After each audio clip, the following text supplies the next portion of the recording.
క్రీస్తు తన ప్రాణాన్ని మనుషుల కొరకు అర్పించడానికి ముఖ్యంగా 3 కారణాలు ఉన్నాయి. మొదటిది, మనుషులను ఆయన నీతిమంతులుగా మార్చాలని ఆయన చనిపోవలసి వచ్చింది.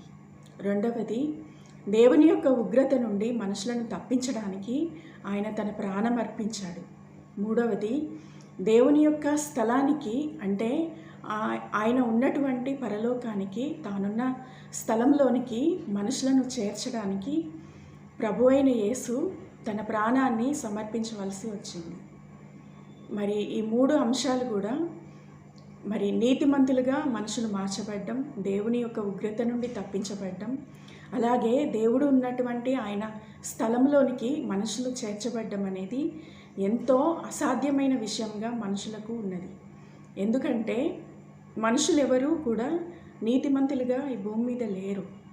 మరి దేవుడే చెప్తున్నాడు, ఆయన మాట చెప్తుంది, నీతిమంతుడు ఎవరూ లేరు, ఒక్కడు కూడా లేడని చెప్తుంది.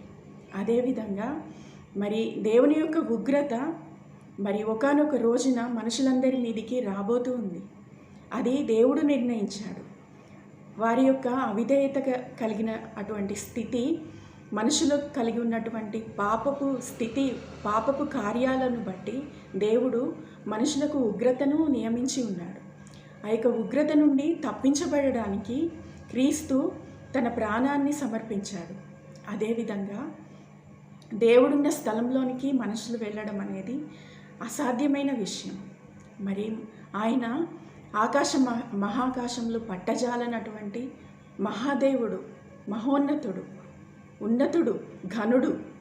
మరి ఆయనను సమీపించగలిగినటువంటి పరిశుద్ధత కానీ, నీతి కానీ, అర్హత కానీ మనుషులలో ఎవరికి కూడా లేదు.